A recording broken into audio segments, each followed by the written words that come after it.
Hello students, स्वागत है आप सभी का यूपीआई इंस्ट्रक्टर के इस यूट्यूब प्लेटफॉर्म पे। देखिए, पिछली कुछ वीडियोस में जहाँ पे मैंने आपको एक्सपीरियंस के बारे में और पीईटी हटेगा या नहीं, सीईटीआई हटेगा या नहीं, इन सब वीडियोस में जो मैंने आपको डिटेल्स वगैरह दी थी,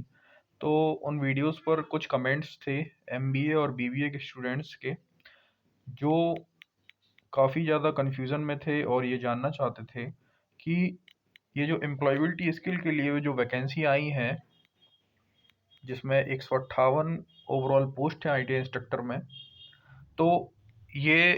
इनका जो एक्सपीरियंस वगैरह है और क्राइटेरिया है वो क्या होगा। तो आज हम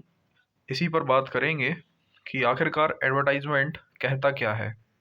और क्या कंडीशंस, क्या रेगुलेशंस, क्या शर्तें हैं एडवर्टाइजमेंट पे। देखिए, वीडियो को आगे बढ़ाने के पहले मैं आपको बता देना चाहता हूँ कुछ टर्म्स। जैसा कि आप देख पा रहे होंगे कि इस एडवर्टाइजमेंट में एक टर्म है टीओटी, टीओटी, यानी कि इसका मतलब होता है ट्रेनिंग ऑफ ट्रेनर्स। जो डीजीटी का एक प्रोग्राम है, जिसमें इस प्रोग्राम में टीओटी प्रोग्राम के तहत यानी ट्रेनिंग ऑफ ट्रेनर्स के तहत आप उन ट्रेनर्स को ट्रेन करते हैं जो सीआईटीएस करने आते हैं या कोई भी और प्रोग्राम जो डीजीटी के अंतर्गत चलता है। आप उन प्रोग्राम में लिप्त ट्रेनीज को ट्रेन करते हैं, तो ये उसी का एक पार्ट है। तो यहाँ पर आप एज अ ट्रेनर इसमें जो है वो अनुभव प्रमाण पत्र प्राप्त करते हैं। देखिए, अब बात करूँ अगर एडवर्टाइजमेंट की, तो आप यहाँ पढ़ पा रहे होंगे कि एमबीए, बीबीए, डीजीटी संस्थानों में से एम्प्लॉयबिलिटी स्किल में शॉर्ट टर्म टीओटी पाठ्यक्रम के साथ 2 वर्ष का अनुभव। देखिए, या तो आपने एमबीए किया हुआ हो या बीबीए किया हुआ हो, अगर आप डीजीटी के किसी संस्थान से एम्प्लॉयबिलिटी स्किल में कोई शॉर्ट टर्म कोर्स करते हैं, जैसे कि टीओटी का कोर्स है, तो आप वहाँ पर ये कोर्स करने के बाद, यानी इन तीनों कोर्सों को करने के बाद अलग अलग, जैसे एक में एमबीए बोला गया है और एक में बीबीए कहा गया है और एक में कहा गया है टीओटी, इनमें से आपके पास अगर कोई भी कोर्स है और साथ ही साथ आपके पास 2 वर्ष का अनुभव, आप देख पा रहे होंगे कि पाठ्यक्रम के साथ 2 वर्ष का अनुभव सहित किसी शाखा में स्नातक, यानी कि ये एमबीए और BBA as a graduation count होंगी, और आपका जो टीओटी कोर्स है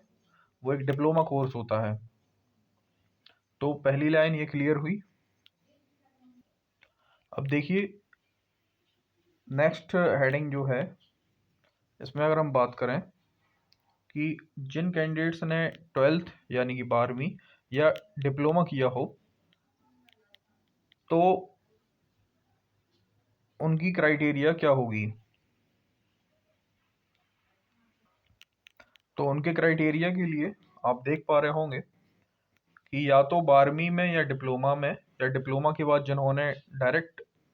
ग्रेजुएशन की है, उनमें या तो उन्होंने इंग्लिश सब्जेक्ट में या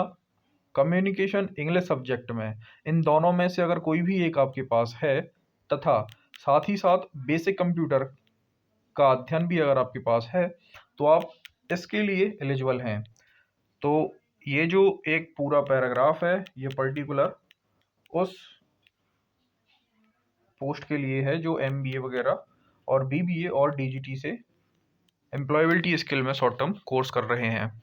या कर चुके हैं, तो ये लोग एलिजिबल हैं इन कंडीशंस के माध्यम से। एक बार और बताता हूँ कि आपने देखिए या तो एमबीए किया हुआ हो या बीबीए किया हुआ हो, और बीबीए और एमबीए में या टीओटी डिप्लोमा आपने किया है, तो आप कब एलिजिबल होंगे, जब आपने एमबीए या बीबीए या टीओटी कोर्स के तहत आपने किसी एक पर्टिकुलर सब्जेक्ट में, या तो आपने इंग्लिश सब्जेक्ट में या कम्युनिकेशन इंग्लिश वो स्किल सब्जेक्ट में आपने पढ़ाई की हो, और साथ ही साथ आपको बेसिक कंप्यूटर का ज्ञान हो, या आपने बेसिक कंप्यूटर में भी अध्ययन किया हो, तब आप इसके लिए एलिजिबल हैं।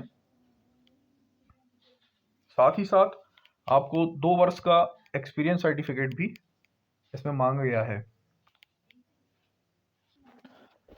देखिए, अगर मैं बात करूं कि इंग्लिश या कम्युनिकेशन स्किल कब डिज़ायरेबल होगी, तो अगर आपने 12वीं में इसका अध्ययन किया है, यानी कि आपकी क्लास 12th में इंग्लिश या कम्युनिकेशन स्किल में से कोई एक सब्जेक्ट था, और साथ ही साथ कंप्यूटर से भी आपने अगर किया है, तो आप एलिजिबल हैं। अगर आपकी डिप्लोमा लेवल पर भी इंग्लिश थी या कम्युनिकेशन स्किल थी, जो जेन्युइनली रहती भी है, क्योंकि प्रोफेशनल कम्युनिकेशन स्किल ऐसा कोई सब्जेक्ट है तो वो रहता है,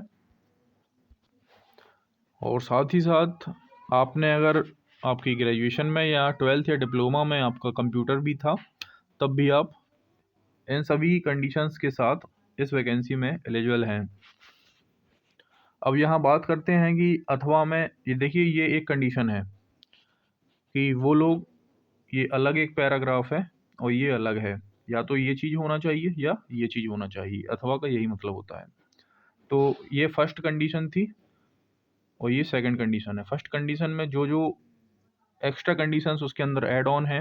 वो सारी की सारी मैंने आपको एक्सप्लेन कर दी हैं। अब हम बात करेंगे कि अथवा में जो सेकंड ऑप्शन दिया गया है उसका क्या मतलब है। देखिए, अगर बात करें हम इस सेकंड टर्म की, जहाँ पर लिखा हुआ है विद्यमान सामाजिक अध्ययन के अनुदेशक जो कि डीजीटी संस्थानों से एम्प्लॉयबिलिटी स्किल में शॉर्ट टर्म टीओटी का पाठ्यक्रम का यानी कोर्स कर रहे हैं, तो इसका मतलब है कि वे इंस्ट्रक्टर जो सोशल स्टडीज़ में जो इंस्ट्रक्टर हैं, और साथ ही साथ डीजीटी संस्थानों से एम्प्लॉयबिलिटी स्किल में शॉर्ट टर्म जो हमारा कोर्स है टीओटी का, जैसे ट्रेनिंग ऑफ ट्रेनर्स कहा जाता है, अगर इस पाठ्यक्रम में वो ऑलरेडी ट्रेंड हैं और वर्तमान में कहीं सोशल स्टडीज़ के सब्जेक्ट के थ्रू उसमें कहीं टीच कर रहे हैं, अनुदेशक हैं, तो वे भी इस वैकेंसी के लिए, इसमें एम्प्लॉयबिलिटी स्किल के लिए एलिजिबल हैं। आशा करता हूँ कि ये जो चीज़ है आपको भली भांति समझ में आई होगी। कोई अगर और भी क्वेरी है आपकी तो प्लीज़ कमेंट करिएगा, मैं कोशिश करूँगा आपकी क्वेरी को रिजॉल्व करने की। चैनल के साथ बने रहें, चैनल को लाइक शेयर सब्सक्राइब जरूर करें, और ज़्यादा से ज़्यादा लोगों तक भी पहुँचाएँ, ताकि जिन्हें जानकारी नहीं है उन तक जानकारी पहुँच सके। Thank you so much.